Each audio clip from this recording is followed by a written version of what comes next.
Dan tahu nggak kalian, jantung itu yang udah diambil dari dadanya si laki-laki yang dijadikan korban itu, dia angkatlah setinggi-tingginya.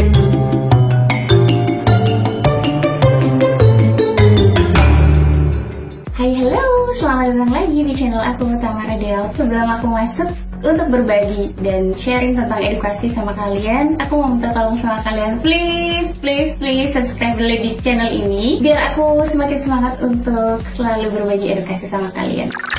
Kalian tahu kan, ada banyak sekali suku di dunia ini. Bukan cuma di Indonesia, tapi ternyata di luar sana masih banyak suku-suku yang belum kita tahu sejarahnya.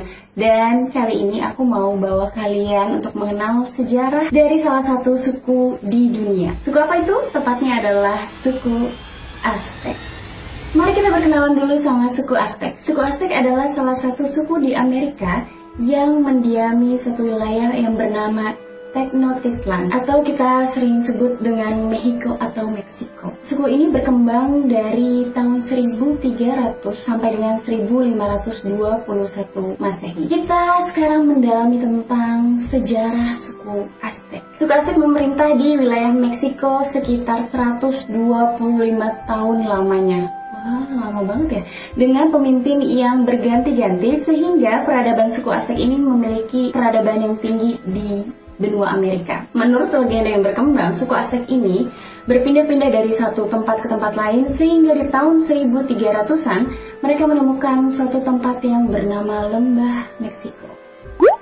Ada hal menarik dari suku Aztec ini. Mereka menganggap matahari adalah sebagai hal yang penting untuk mereka. Dan dalam agama mereka mempercayai banyak dewa atau politeis. Setiap kali mereka menaklukkan sebuah wilayah, mereka akan memasukkan atau menambahkan dewa dari wilayah yang mereka taklukkan itu ke dalam kepercayaan mereka. Tapi mereka memiliki 3 dewa utama sebelum mereka menambahkan dari wilayah-wilayah lain. Yang pertama adalah Huitzilopochtli. Yang kedua adalah Quetzalcoatl. Dan yang ketiga adalah Tezcatlipoca. Mohon maaf ya, kalau ada yang tahu cara penyebutannya boleh komen di bawah ini untuk bantuin aku. Pemimpin pertama suku Aztec adalah Acamapichtli yang meninggal pada tahun 1396. Mereka kemudian dipimpin oleh 3 pemimpin setelahnya yang tidak berlangsung lama. Dan barulah di kepemimpinan kelima suku Aztec, yaitu Itzcoatl, yang memerintah pada tahun 1428 sampai 1420, membawa bangsanya ke puncak kejayaan. Semasa pemerintahannya, orang-orang suku Aztec ini benar-benar menjadi bangsa yang sangat dihormati. Pada puncak kekuasaannya, bahkan bangsa Aztec memiliki 11 juta suku Indian yang bernaung di bawah pemerintahannya. Luar biasa. Ketika Itzcoatl meninggal dunia, kepemimpinan Aztec ini berpindah dan dilanjutkan oleh Moctezuma Ihuicamina yang memerintah pada tahun 1440 sampai dengan 1468 dan dikenal sebagai Montezuma I. Luar biasa. Dan akhirnya kita akan mengetahui pengorbanan manusia suku Aztec. Pada awal tahun 1450-an, serangkaian bencana alam telah menghancurkan hasil panen suku Aztec ini dan membuat mereka sangat-sangat sengsara. Mereka pun mulai melakukan praktek pengorbanan manusia. Tujuannya adalah untuk menenangkan atau meredam amarah dewa perang. Aku menemukan fakta-fakta yang mengerikan mengenai suku Aztec ini. Mereka sengaja melakukan perang agar mendapatkan pengorbanan manusia. Biasanya suku Aztec ini menggunakan musuh yang telah dikalahkan dalam perang sebagai persembahan. Jadi biasanya itu mereka perang, dan kalau mereka perang itu biasanya mereka mengambil orang-orang yang masih hidup untuk dijadikan pengorbanan. Karena saking mereka itu perangnya brutal dan saking mereka itu kejam banget dalam peperangan itu, jadi nggak banyak manusia, orang-orang yang masih hidup setelah perang itu. Jadi mereka selalu kekurangan orang untuk dipersembahkan. Akhirnya suku Aztec ini melakukan kesepakatan dengan suku lain untuk membuat pertanian manusia. Akhirnya kesepakatan ini disepakati oleh kedua belah pihak, dan tentara yang kalah itu tidak akan menangis atau tidak akan merenungi nasib mereka karena mereka akan menjadikan korban, karena ini adalah bagian dari kesepakatan mereka dan mereka akan membiarkan diri mereka untuk dikorbankan. Yang kedua adalah beberapa orang menjadi sukarelawan untuk dikorbankan. Aku gak ngerti lagi. Bagi mereka, menjadi korban untuk para dewa adalah suatu kehormatan. Bahkan ketika Spanyol datang untuk menjajah suku Aztec ini, mereka menyelamatkan beberapa orang yang akan dikorbankan. Tahu nggak apa yang terjadi? Tapi beberapa dari mereka malah marah karena mereka merasa telah dijauhkan dari kematian yang terhormat. Bahkan beberapa orang dari mereka mendaftar dengan semangatnya untuk akhirnya bisa melakukan kematian dengan terhormat. Mohon maaf, formulir pendaftaran untuk kematian terhormat dapat di mana ya, Bu? Aku udah gak bisa bayangin lagi kenapa mereka bahkan dengan senang hati mau mendaftarkan kematian mereka. Yang aku pikir kayaknya gak usah, gak perlu. Dan ada lagi satu tradisi di mana seluruh kelompok wanita penghibur di suku Aztec ini bersedia mendaftar untuk dikorbankan untuk Dewi Cinta. Pusing aku bacanya. Selama musim kemarau, mereka terpaksa harus menjual anak-anak mereka ke perbudakan dan ditukar dengan jagung seharga 4.000 bulir. Jika anak-anak ini tidak bekerja dengan baik, mereka akan dijual lagi. Jadi udah sekali nih mereka dijual ke perbudakan, ternyata saat dijual mereka tidak bekerja dengan baik di situ, dijual lagi. Dan kalau sudah 2 kali dijual, anak-anak ini bisa dijadikan hadiah untuk para dewa. 4.000 bulir itu segimana ya? Yang ketiga adalah festival Toxcatl. Selama bulan Toxcatl ini, seorang pria dipilih untuk mendapatkan kehormatan khusus berdasarkan penampilannya. Jadi laki-laki yang dipilih dalam festival ini kriterianya adalah harus berambut panjang dan lurus, kemudian harus berkulit putih, dan juga harus langsing. Selama 1 tahun berikutnya, pria ini akan diperlakukan seperti dewa. Dia akan berpakaian seperti dewa Tezcatlipoca. Dewa ini salah satu dewa utama yang dikaitkan dengan konsep peperangan, sihir, angin, atau badai, dan lain sebagainya. Jadi kulitnya nanti akan dicat hitam, kemudian dia akan memakai mahkota bunga dan memakai penutup dada kerang dan memakai perhiasan. Aku nggak ngerti dia mau diapain sebenarnya. Pria ini akan diberi 4 istri cantik yang boleh diperlakukan sesuka hatinya. Dan kalian tahu kerjaan dia adalah berjalan-jalan di kota dengan meniup seruling dan mencium wangi bunga-bungaan. Jadi selama perjalanan di kota ini, dia akan melalui banyak tempat.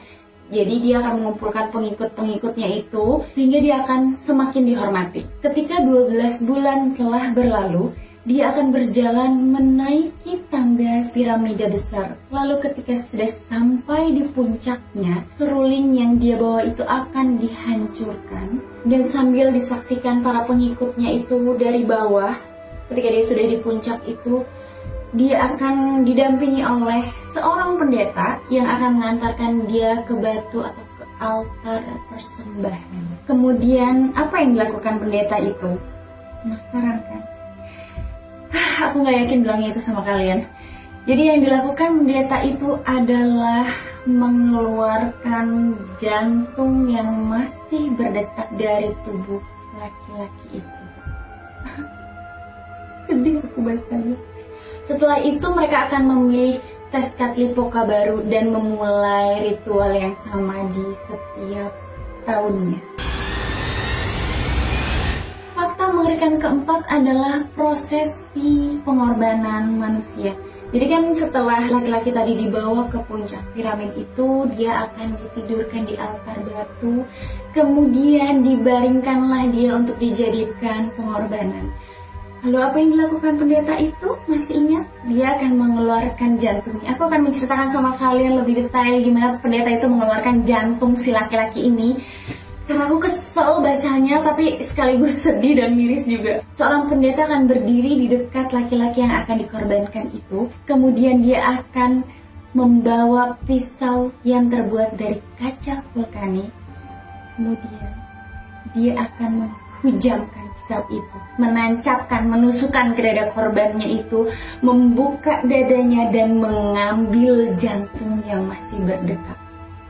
Dan tahu gak kalian, jantung itu yang udah diambil dari dada si laki-laki yang dijadikan korban itu, dia angkatlah setinggi-tingginya sampai para penduduk yang lagi lihat ritual pengorbanan itu melihat jantungnya yang dipegang oleh si pendeta itu. Kemudian apa yang dilakukan pendeta itu dengan jantung yang sudah diangkat ke atas? Kemudian pendeta itu akan menghancurkan jantung itu sehancur-hancurnya. Sehancur-hancurnya. Apa yang terjadi dengan tubuh yang sudah tidak bernyawa itu dan jantungnya udah dicopot itu? Apa yang akan terjadi? Apa yang dilakukannya lagi? Tubuh yang sudah tidak bernyawa itu tergulinglah jatuh dari tangga, menuruni tangga satu persatu, kemudian sampailah dia di tanah. Apalah yang terjadi kalau udah di tanah itu? Kalian tahu? Yang terjadi adalah tubuh itu sudah ditunggu oleh seorang jagal atau seorang pemotong daging yang akan memotong-motong tubuh itu sepotong demi sepotong. Dibawalah tubuhnya itu, kemudian yang terjadi lagi adalah dia memisahkan tengkorak kepalanya dari tubuhnya, kemudian menaruhnya di rak bersama dengan tengkorak-tengkorak orang yang sudah dijadikan persembahan terdahulu. Kebayang ya kalau di kita tuh zaman-zaman kerajaan pertama, raja kedua itu kita bisa lihat lukisan-lukisannya gitu ya. Kalau di suku Aztec ini ternyata bisa dilihat dari tulang-tulang tengkorak yang sudah berjajar itu, sudah banyak itu telah dijadikan pengorbanan. Aku tarik nafas dulu ya. Jadi aku tuh kesel, marah, takut juga ini ceritanya ya sama kalian. Fakta mengerikan kelima yang lainnya adalah mereka akan menikmati kurban daging manusia. Jadi mayat korban yang sudah dipotong-potong itu akan disajikan kepada para bangsawan dan juga kepada seluruh suku Aztec itu yang datang hari itu melihat festival atau melihat acara pengorbanan itu, dan mereka akan ambil bagian dari aksi kanibalisme tersebut. Apa yang terjadi dengan dagingnya kan udah nih, terus kepalanya udah nih. Apa yang terjadi dari sisa-sisa tubuhnya itu? Sisa-sisa tubuhnya itu kan sisa tulang-tulangnya ya. Dan apa yang terjadi dari sisa-sisa tulangnya tadi? Itu akan dibuat menjadi peralatan rumah tangga, senjata, atau alat musik. Mohon maaf lagi ya, kalau kita datang bertamu ke rumah tetangga kan duduk gitu ya, hiasan-hiasannya bagus ya. Ini kalau di rumah-rumah suku Aztec begitu lihat ada tulang kaki, tulang tangan, peralatan sapunya. Tolong ambilin itu sapu. Bukan yang kaki, yang tangan. Agak ngeri juga ya. Jadi bersyukurlah wahai manusia di luar sana, kalian udah hidup di zaman ini di mana sapu normal dari ijuk, udah bukan lagi dari bagian tubuh manusia. Udah aku gemeter banget ini bacainnya. Gimana gitu rasanya kalau terjadi di tahun-tahun sekarang gitu ya. Aduh. Kemudian setidaknya ada satu hidangan yang mereka gunakan dalam upacara-upacara mereka yang masih ada sampai sekarang ini. Salah satu nama hidangannya adalah pozol. Pozol pada masa suku Aztec ini diambil dari paha para tahanan yang akan dikorbankan dan disajikan kepada kaisar. Sementara saat ini hidangan tersebut dibuat dari daging babi, sudah bukan dari daging manusia lagi. Karena pada masa kedatangan orang Spanyol ini, orang Kristen Spanyol ini memaksa untuk suku Aztec mengganti daging manusia ini menjadi daging babi. Mereka menyebutkan bahwa rasanya hampir sama dengan daging manusia. What? Fakta mengerikan lain yang keenam adalah pengorbanan untuk membangun piramida besar. Suku Aztec telah menghabiskan banyak waktu untuk membangun piramida tersebut sebagai kuil di ibu kota mereka. Dan pada tahun 1487 akhirnya piramida itu selesai dibangun. Mereka mengadakan perayaan besar-besaran untuk meresmikan kuil besar mereka dan membantai banyak orang di waktu yang sama. Ini perayaan kok diisinya pakai acara begitu ya. Suku Aztec mengklaim telah mengorbankan 84.000 orang dalam waktu 4 hari. 4 hari aja udah 84.000. Jadi selama masa pemerintahan suku Aztec ini mereka sudah mengorbankan kira-kira 250.000 orang di seluruh Meksiko setiap tahunnya. Aduh, habislah itu sukunya. Jadi kalau itu sampai terjadi di Indonesia, bayangin aja dalam 1 tahun 250.000. Bersyukurlah program di Indonesia adalah program KB yang cukup 2 anak. Lanjut di fakta mengerikan ke-7. Salah satu festival Aztec yang mengerikan adalah festival menguliti pria. Ini pria-pria kenapa di suku Aztec ini ya? Udah tadi dijadiin tumbal untuk diambil jantungnya, sekarang dikorbankan untuk dikuliti. Festival ini adalah upacara yang didedikasikan untuk dewa Aztec Zipetotec yang namanya berarti yang tercela.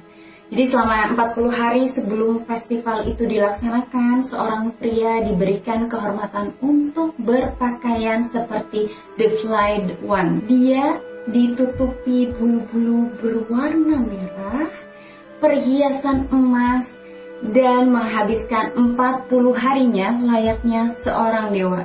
Dan bentuk festival ini adalah dengan dimulainya para pendeta menguliti tubuh pria ini.